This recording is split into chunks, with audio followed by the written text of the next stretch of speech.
Comme convenu, on se retrouve sur TV Finance à 9h44 avec David Derry. Bonjour David, bonjour. Je rappelle que vous êtes analyste marché chez eToro et vous allez nous entretenir aujourd'hui de trois valeurs américaines.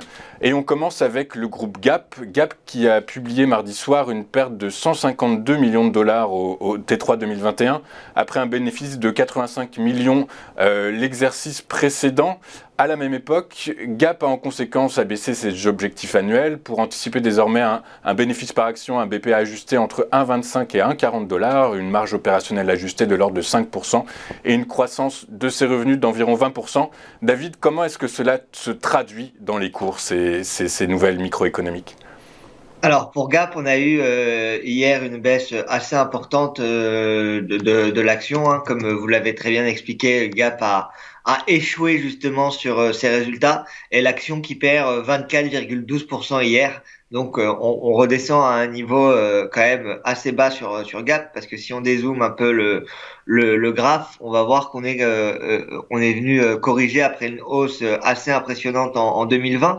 En 2020, le cours, on avait touché au plus bas de la crise Covid, on avait touché environ les 5 dollars, et puis on était monté à 35, à 37,50 à un plus haut, hein.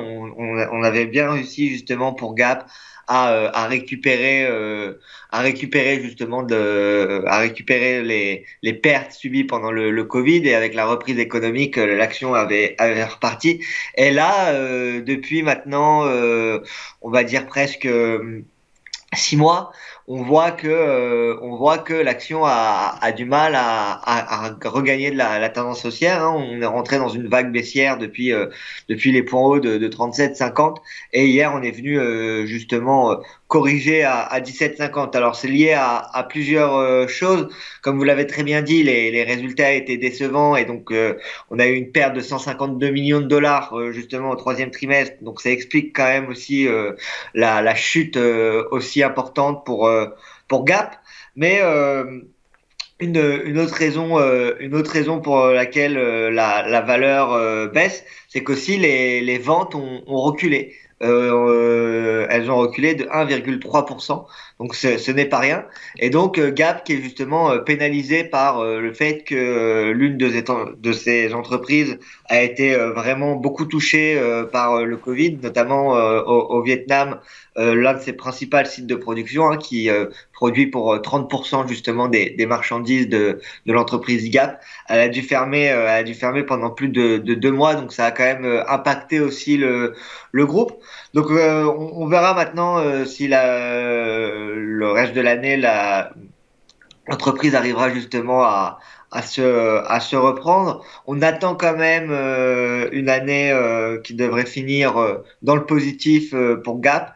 On devrait être en dessous des attentes communiquées en début d'année, mais on devrait quand même avoir une hausse et une croissance assez impressionnante par rapport à l'année dernière, même si ce sera moins important que ce qu'on avait prévu. Je vous remercie, David. On poursuit avec Duolingo qui a cédé près de 12% hier à la clôture.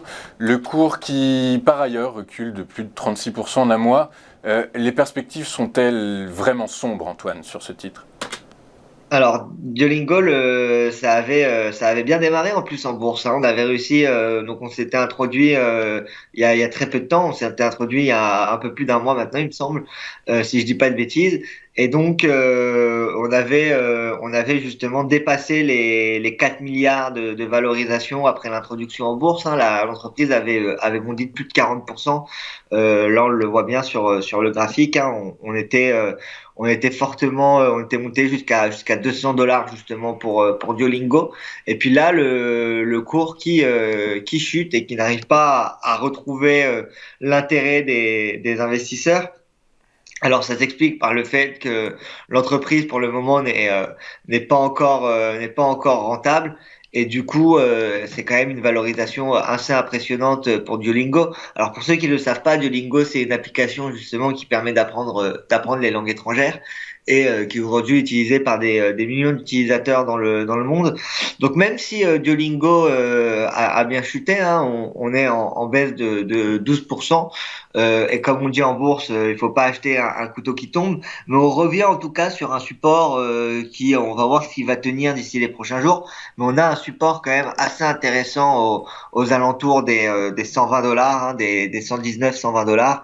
On le voit, ça a été le point bas pour le moment de Duolingo. Donc on verra si on va réussir à rebondir sur ces niveaux-là et à repartir en hausse. Si on regarde pour Duolingo les objectifs des analystes, on voit qu'on est en dessous de l'estimation faible justement donnée par les analystes des grandes banques, hein, parce que l'estimation la plus faible pour Duolingo, elle était estimée à 116 dollars justement, et donc hop, on va aller voir ça tout de suite. Et donc on pourrait justement se reprendre et ça pourrait être un point d'entrée assez intéressant. Là, on le voyait, voilà, par exemple, l'estimation faible elle était à 125 dollars et l'estimation élevée est à 195 dollars et on est sur une estimation moyenne et un objectif de prix des analystes de 167 dollars. Donc on est quand même en dessous de presque 40% pour le moment.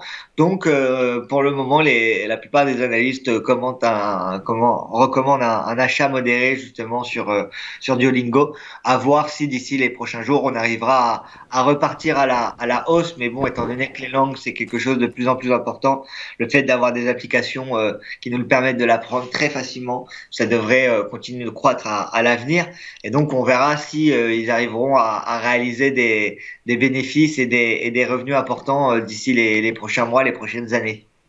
Je vous remercie, David, avec cette explication, cette analyse de Duolingo. On finit ce focus sur les marchés américains avec Hertz. Hertz en hausse de 15% après avoir été relisté sur le Nasdaq la semaine dernière. Le loueur de voitures pourrait-il être pénalisé par la résurgence des contaminations au Covid? Bah écoutez, pour le moment, c'est pas le cas. On a Hertz hier qui gagnait 12%. Alors Hertz, ce qui est assez intéressant, c'est qu'on a été délisté hein, pendant le Covid avec la forte chute qu'on avait eue sur le cours. Le cours s'était fait délister. Et puis depuis maintenant une semaine, hein, ils ont reparti. Ils ont notamment annoncé un énorme rachat d'actions. Parce que si je dis pas de bêtises, ils vont justement acheter pour 37,1 millions d'actions à un prix de 25 dollars par action normalement l'entreprise. Donc ça crée de la pression haussière. On a aussi eu il y a quelques semaines une nouvelle qui avait fait beaucoup parler d'elle, c'était le fait que Hertz avait décidé d'acheter 100 000 voitures à Tesla, 100 000 voitures électriques justement à Tesla, et donc ça avait impacté notamment le cours de Tesla. Après, ça avait été pas démenti, mais Elon Musk avait tweeté sur le fait que rien n'avait été encore fait.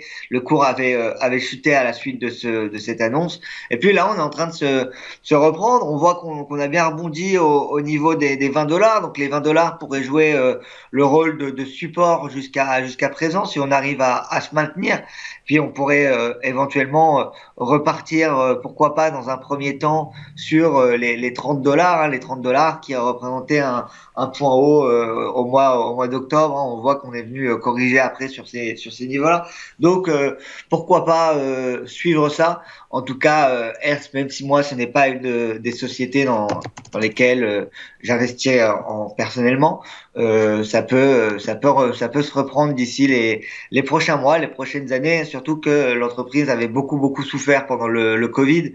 Et donc aujourd'hui on est sur une reprise du cours qui pourrait continuer justement d'ici les prochaines semaines. Là vous le voyez, si on se met à l'écran et qu'on dézoome en semaine, il y a quelques années, Hertz c'était quand même une grosse action, hein, parce que par exemple en 2015, Hertz ça valait 350 dollars par action.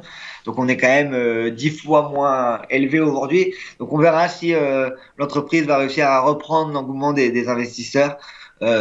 Ça va pas être si facile que ça pour l'entreprise, hein, surtout qu'ils ont des concurrents sur le secteur. Hein. On peut penser notamment à Avis, qui est un de leurs concurrents. Donc ce n'est pas les seuls à proposer ce genre de service. Et donc on verra si l'action arrivera à repartir et à dégager des bénéfices d'ici les prochains mois. Juste pour rappel, aujourd'hui les marchés seront fermés aux États-Unis, hein, parce que c'est Thanksgiving. Donc, ce sera pas aujourd'hui, en tout cas, si Hertz ou si Duolingo ou Gap doivent se reprendre.